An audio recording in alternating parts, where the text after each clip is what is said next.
Hello everyone. Let's start with revision video 2 for class 9.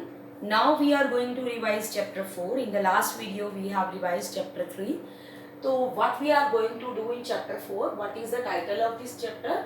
Linear equation in two variables. Linear means 1 degree पढ़ोगे. यहाँ पर आपको 2 degree नहीं मिलेगा. x स्क्वायर y स्क्वायर ये नहीं होगा. ठीक है. लीनियर मीन्स डिग्री कितनी होगी आपकी 1 डिग्री वाली इक्वेशंस पढ़ोगे. और कितने वेरिएबल्स में पढ़ोगे? 2 वेरिएबल्स में, x और y 2 वेरिएबल्स में डील करेंगे.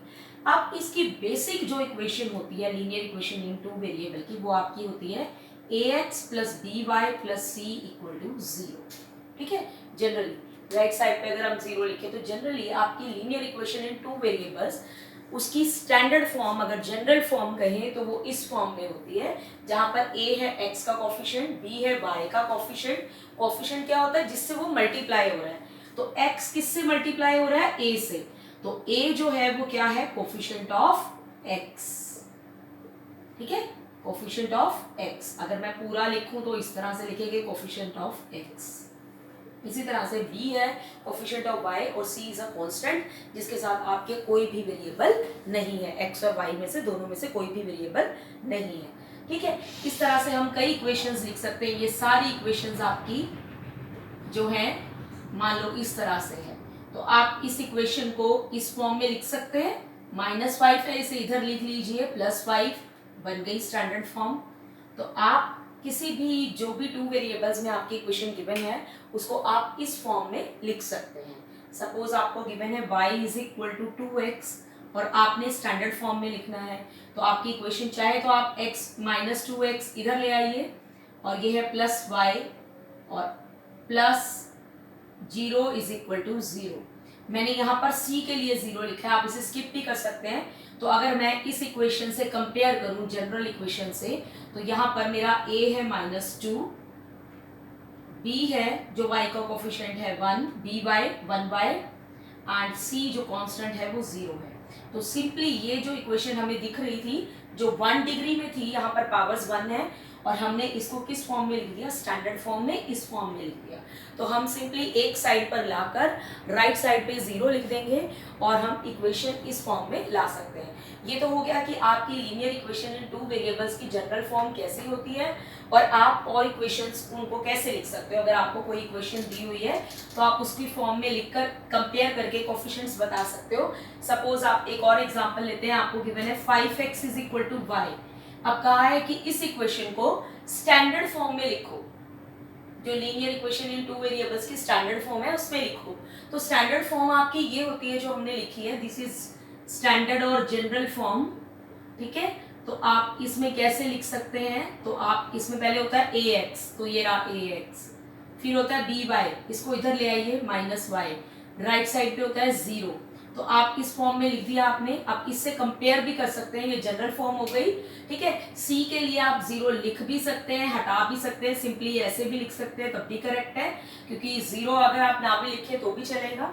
अब यहाँ पर अगर इससे कंपेयर करते हैं तो आप फाइंड आउट कर सकते हैं a इज इक्वल टू 5. जो x का कोफिशिएंट है वो है यहाँ 5, तो a is equal to 5, b is equal to -1. ठीक है. साइन उसी के अंदर लेंगे क्योंकि यहाँ हमारा प्लस होता है, तो ये जो -1 है ये b के साथ है. अगर कुछ भी नहीं है कोफिशिएंट आगे, जैसे सिंपली लिखा हुआ है कि y, तो ऑब्वियस है यहाँ पर 1y है. ठीक है. और -1 है तो b -1 आ गया और कांस्टेंट बिना x y वाला हमारा है नहीं, तो 0. तो ये आपकी 4.1 कवर करती है. इसके बाद आते हैं 4.2 पर. 4.2 में क्या है? ये तो है कि आपने स्टैंडर्ड फॉर्म में कैसे लिखना है और कंपैरिजन करके किस तरह से ए बी सी निकालना है. सेकंड जो आपकी आती है वो आती है फाइंड सॉल्यूशंस. सेकंड एक्सरसाइज अगर हम 4.2 डिस्कस करें तो उसमें आता है फाइंड सॉल्यूशन. तो आपके सॉल्यूशंस कितने भी पूछे हो सकते हैं. सबसे पहले तो आपको ये बता दिया जाए कि जो आपकी लीनियर इक्वेशन इन 2 वेरिएबल्स होती है जो हमने अभी स्टैंडर्ड फॉर्म लिखी थी, सबसे पहले इसके सॉल्यूशन कितने होते हैं? इनफाइनाइट सॉल्यूशन होते हैं. रीजन क्या है? ये एक ही इक्वेशन है और एक इक्वेशन आप सिंगल आप देख सकते हैं कि अगर आप एक ही लाइन में देखें तो उसके ऊपर इनफाइनाइट पॉइंट्स लाई करते हैं. ठीक है। तो यानी अगर ये सिंगल लाइन है, दो लाइंस तो नहीं है, तो एक सिंगल लाइन पर आपके इनफाइनाइट पॉइंट्स लाई करते हैं। तो इनफाइनाइट पॉइंट्स लाई कब करेंगे, किसी लाइन पर कब लाई करेंगे, जब वो उसके सॉल्यूशंस होंगे। तो इसका मतलब इसके linear equation in two variable, ठीक है, जितनी इक्वेशन हो तो इसके इनफाइनाइट सॉल्यूशंस होते हैं। और इनफाइनाइट मतलब अनकाउंटेबल, कितने मर्जी कह सकते हैं, 10, 12, 15, जितने मर्जी सॉल्यूशंस आप फाइंड आउट कर सकते हैं। और अगर आपको कहा है कि सपोज आपको वो नंबर देंगे कि आपको कितने सॉल्यूशंस निकालने हैं। सपोज आपका क्वेश्चन है find 4 solutions of equation x plus Y is equal to 5। तो आपको इनफाइनाइट सॉल्यूशंस है, उसमें से कुछ 4 सॉल्यूशंस निकालने के लिए कह दिए हैं। तो आप किस तरह से निकाल सकते हैं, आप सॉल्यूशन करके दिखाएंगे और फाइनली आप अपने रिजल्ट को लिख सकते हैं टेबुलर फॉर्म में। अपने रिजल्ट को कैलकुलेट अपना बना के लास्ट में आप टेबल की फॉर्म में उसको लिख सकते हैं। अब यहां से सपोज करो मैंने y लिख दिया 5 माइनस एक्स। इजी रहेगा ऐसे कि एक वेरिएबल आप इधर रखो, दूसरे को ले जाओ। अब आप एक वेरिएबल को वैल्यू देते जाएंगे और उसके अकॉर्डिंगली दूसरे वेरिएबल की वैल्यू फाइंड आउट करेंगे। सपोज आपने x को वैल्यू दी, ये आपका x, ये y, x को वैल्यू दे दी 1, तो y क्या आ जाएगा 5 माइनस 1, y इक्वल टू 4। यानी जब आपने x को वैल्यू 1 दी तो आपका y आ गया 4।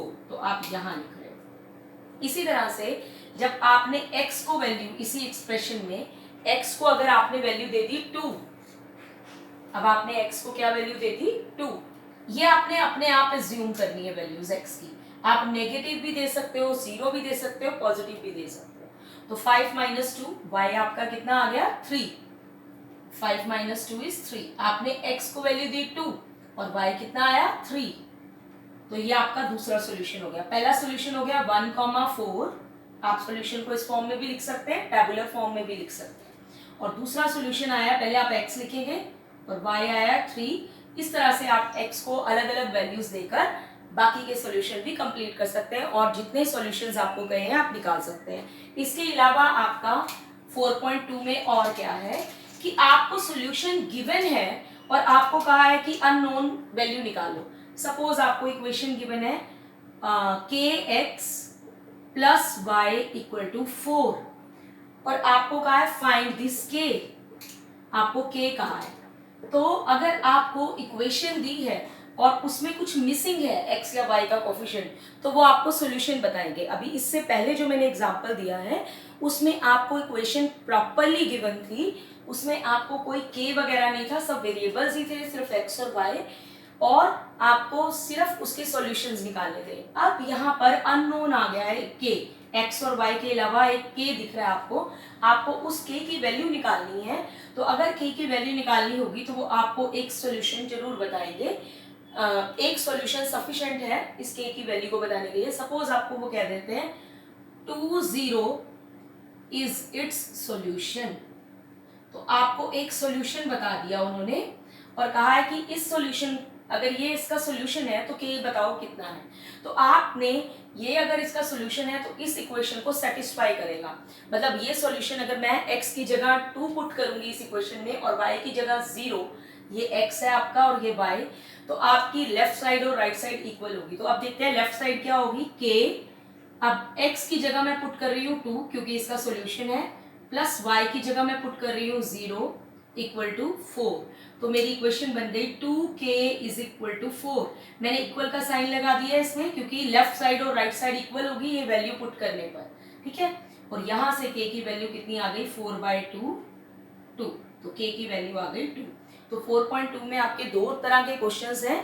एक तो है कि आपको इक्वेशन दी हुई है और उसमें कोई अननोन है वेरिएबल्स के अलावा, वरना वेरिएबल्स तो है ही है x और y, वो तो आपके है ही है। साथ में कोई अननोन दिया हुआ है, x या y का कोई कोफिशिएंट हो सकता है या कांस्टेंट c हो सकता है, a b या c मिसिंग है और उसकी जगह कोई वेरिएबल दे रखा है और आपको कहा है ये वेरिएबल कोई कांस्टेंट दिया हुआ है उसकी वैल्यू निकालनी है। तो वो आपको एक सॉल्यूशन देंगे, आपको इस सॉल्यूशन को इस इक्वेशन में पुट कर देना है क्योंकि x की वैल्यू 2, y की 0 इस इक्वेशन में पूरा पुट कर देंगे और वहां से आप इस अननोन को निकाल सकते हो, ठीक है। यहां तक आपकी है 4.2।